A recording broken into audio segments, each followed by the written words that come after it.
ಎಲ್ರಿಗೂ ನಮಸ್ಕಾರ.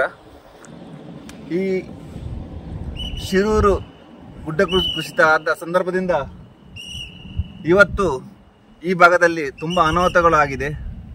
ಆದರೆ ಇವತ್ತು ನಾನು ಇಲ್ಲಿ ಬಂದಿದ್ದೆ, ತುಂಬ ಸಲ ಬಂದಿದೆ.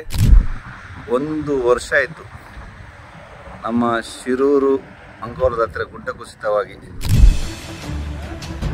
Okay sir. ಶಿರೂರು ಗುಡ್ಡ ಕುಸಿತದ ಘಟನೆಗೆ ಇವತ್ತು 12ನೇ ದಿನ. ಹಾದಿಯ ಮೇಲೆದ್ದು ಸಾಧ್ಯವಾಗ್ತಾ ಇಲ್ಲ. ನೀರು ಫುಲ್ ಬಿಸಿಯಾಗಿದೆ. ಒಂದು 15-20 ಜನರನ್ನು ಬಚಾವ್ ಮಾಡಿದ್ರು ಆ ಕಡೆಯವರು. ಮಲ್ಪೆಯ ಈಶ್ವರ ಮಲ್ಪೆ ಅವರ ತಂಡ ಕೂಡ ಇವತ್ತು ಕಾರ್ಯಾಚರಣೆಯಲ್ಲಿ ತೊಡಗಿರುವಂಥದ್ದು. ಡ್ರೈವರ್ ಜೊತೆ 3 ಜನ ಮಿಸ್ಸಿಂಗ್ ಇದೆ. ಇದೇ ಮಣ್ಣು ಬಂದು ಹೀಗೆ ಬಿದ್ದಿರೋದು, ಹೊರ್ಕೊಂಡು ಹೀಗೆ ಹೋಗಿದೆ. ನಮ್ಮ SP ಸಾಹೇಬರು, ನಾವು ಡಿಸ್ಟ್ರಿಕ್ಟ್ ಅಡ್ಮಿನಿಸ್ಟ್ರೇಷನ್ ನಿಮ್ಮನ್ನು ಡಿಪೆಂಡ್ ಇದ್ದೇವೆ. ಇವತ್ತು ಕರ್ನಾಟಕ ರಾಜ್ಯ ಸರ್ಕಾರದ ಒಂದು ಏನಾಗಿದೆ, ಇದೊಂದು ವಿಪತ್ತು ನಮ್ಗೆ ಬಂದಿದೆ. ಇವತ್ತು ಅದನ್ನು ನೀವು ಮಾಡಿಕೊಡಿ ಅಂತ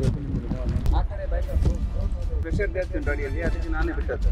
7ವರೆಗೆ ನಾವು ಇಲ್ಲಿ ಬಂದಿದ್ದೇವೆ. 4 ಪಾಯಿಂಟ್ಗಳಲ್ಲಿ 3 ಪಾಯಿಂಟ್ನಲ್ಲಿ ಶೋಧ ಕಾರ್ಯವನ್ನು ನಿರಂತರವಾಗಿ ಮುಂದುವರಿಸಿರ್ತಕ್ಕಂಥ ತಂಡ ಯಾವುದೇ ರೀತಿಯ ಕುರುಹುಗಳು ಈವರೆಗೆ ಪತ್ತೆ ಆಗಲಿಲ್ಲ. ಸ್ವಲ್ಪ ಹೊತ್ತು ಮೇಲೆಗಡೆ ನೀರು ಬಂದರೆ ಇನ್ನು ಜಾಸ್ತಿ ಬರಬಹುದು ಅನಿಸುತ್ತಿದ್ದೇವೆ. ನೋಡುವ, ನಾಳೆಗೆ ಅದರದ್ದೊಂದು ಕಾರ್ಯಾಚರಣೆ ಮುಂದುವರಿಸುವ ಅಂತ ಹೇಳಿದ್ದೇವೆ.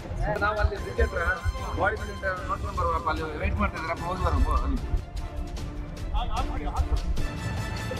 ನೋಡಿ, ಇಲ್ಲಿನ ಚಿತ್ರೀಕರಣ, ಇಲ್ಲಿ ಮಾಡಿರೋ ಕೆಲಸ ಎಲ್ಲ ಆ ನೀರಿನ ಮಧ್ಯೆ ನಿಂತಿರುವ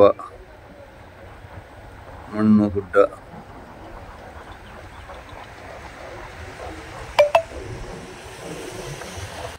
ಹಾಗೂ ಆ ಕಡೆಯಲ್ಲಿರುವ ಉಳವರೆ ಗ್ರಾಮ,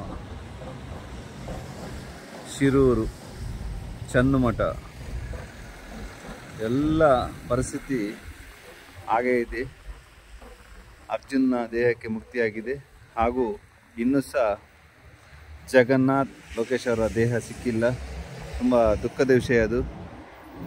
ಆ ಮನೆಯವರಿಗೆ ಒಂದು ತುಂಡು ಅರಿವೆ ಸಹ ಕೊಡಲಿಕ್ಕಾಗಿಲ್ಲ, ಅವರ ದೇಹದೊಂದು ಮೂಳೆ ಸಹ ತೆಗೆದುಕೊಡ್ಲಿಕ್ಕಾಗಿಲ್ಲ. ಅದು ತುಂಬ ಬೇಸರದ ಸಂಗತಿ. ಈ ಗ್ರಾಮದಲ್ಲಿರುವ ಉಳವರೆ ಗ್ರಾಮದ ಈ ನದಿಯ ಪರಿಸರದಲ್ಲಿ ಹಾಕಿರುವ ಎಲ್ಲ ಕಲ್ಲುಗಳು ಹೋಗಿದೆ. ಯಾಕೆಂದರೆ ಇದು ಮುನ್ನೆಚ್ಚರಿಕೆಯಾಗಿ ಇಲ್ಲಿನ ಜಿಲ್ಲಾಡಳಿತ ಆದಷ್ಟು ಬೇಗ ಇಲ್ಲಿನ ಮಣ್ಣು ಮತ್ತು ಉಳವರೆ ಗ್ರಾಮ ಹಾಗೂ ಶಿರೂರು ಹಾಗೂ ಚನ್ನಮಠವನ್ನು ಉಳಿಸ್ಕೊಡ್ಬೇಕು. ನಿಮ್ಮೆಲ್ಲರಿಗೆ ನಾನು ಒಂದು ಸಮಾಜನಾಗಿ ನಾನು ಹೇಳ್ತಾ ಇದ್ದೀನಿ. ಯಾಕೆಂದರೆ ಆದಷ್ಟು ಬೇಗ ಇದರ ಬಗ್ಗೆ ಒಂದು ಗಮನ ಕೊಟ್ಟು ಇಲ್ಲಿನ ಮಣ್ಣು ತೆರವು ಮಾಡಿಕೊಡ್ಬೇಕು. ಯಾಕೆಂದರೆ ಇನ್ನು ಯಾವಾಗ ಇಲ್ಲಿ ನೀರು ಏನಾದರೂ ತೊಂದರೆ ಆದರೆ ಈ ಭಾಗದಲ್ಲಿ ಇನ್ನಷ್ಟು ಅವಘಡಗಳು ಆಗಬಾರ್ದು. ಇದೇ ಮಾಸ್ಲಿಕ್ಕೆ ಆಗಲ್ಲ. ಯಾಕಂದರೆ ಇದರಲ್ಲಿ ಎಷ್ಟೋ ಜೀವಗಳು, 11 ಜೀವಗಳು ಹೋಗಿದೆ. ಆದರೆ ಇವತ್ತು ಈ ಭಾಗದ ಒಂದು ಈ ಮಣ್ಣು ಜಗನ್ನಾಥ್ ಮತ್ತು ಲೋಕೇಶ್ ಅವರ ದೇಹ ತೆಗಿಲಿಕ್ಕೆ ಆಗಿಲ್ಲ. ಅದು ತುಂಬ ದುಃಖದ ಸಂಗತಿ.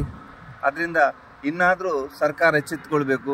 ಈ ಆದಷ್ಟು ಬೇಗ ಮಧ್ಯದಲ್ಲಿರುವ ಮಣ್ಣು ತೆಗೆದು ಈ ಉಳವರೆ ಗ್ರಾಮ ಹಾಗೂ ಚನ್ನಮಠ ಹಾಗೂ ಶಿರೂರು ಭಾಗದ ಜನರ ಒಂದು ನೆಮ್ಮದಿಗೆ ಒಂದು ಇಲ್ಲಿನ ಕೆಲಸವನ್ನು ಮಾಡಬೇಕು. ಯಾಕೆಂದರೆ ಅವರು ಸಹ ಭಯಭೀತರಾಗಿ ಮನೆಯಲ್ಲಿ ಇರಬೇಕಾಗ್ತದೆ, ಯಾವಾಗ ಈ ನೀರು ಏರ್ತದೆ, ಯಾವಾಗ ಮುಳುಗಡೆ ಆಗ್ತದೆ ಅಂತ. ದಯವಿಟ್ಟು ನಾನೊಂದು ಸಮಾಜ ಸೇವಕನಾಗಿ ನಾನು ಒಂದು ಹೇಳ್ತಾ ಇದ್ದೀನಿ. ಹಾಗೂ ಇಲ್ಲಿ ಮೃತಪಟ್ಟಿರುವ ಎಲ್ಲ ಆತ್ಮಗಳಿಗೂ ಶಾಂತಿ ಸಿಗಲಿ, ಹಾಗೂ ಆ ಮನೆಯವರಿಗೆ ದುಃಖ ಸಹಿಸಿಕೊಳ್ಳೋ ಶಕ್ತಿ ಕೊಡಲಿ ಅಂತ ನಾನು ದೇವರಲ್ಲಿ ಪ್ರಾರ್ಥನೆ ಮಾಡ್ತೇನೆ. ಆದಷ್ಟು ಬೇಗ ಕಂದಾಯ ಇಲಾಖೆ ಹಾಗೂ ಇಲ್ಲಿನ ಜಿಲ್ಲಾಡಳಿತ ಆದಷ್ಟು ಬೇಗ ಇಲ್ಲಿನ ಒಂದು ಕಾರ್ಯಾಚರಣೆಗೆ ಒತ್ತು ಕೊಟ್ಟು ಆದಷ್ಟು ಬೇಗ ಇಲ್ಲಿನ ಕೆಲಸವನ್ನು ಮಾಡಲಿ ಅಂತ ನಾನು ಕಂದಾಯ ಇಲಾಖೆಗೆ, ಜಿಲ್ಲಾಡಳಿತಕ್ಕೆ ಹಾಗೂ ಸರ್ಕಾರಕ್ಕೆ ನಾನು ಕೈ ಮುಗಿದು ವಂದಿಸ್ತಿದ್ದೇನೆ. ಇನ್ನಷ್ಟು ಇಲ್ಲ ಆಗುವ ಅವಘಡಗಳನ್ನು ಆದಷ್ಟು ಕಮ್ಮಿ ಮಾಡಲಿ ಅಂತ ಎಲ್ರಿಗೂ ನಾನು ಕೈ ಮುಗಿದು ಕೇಳ್ತಾ ಇದ್ದೀನಿ.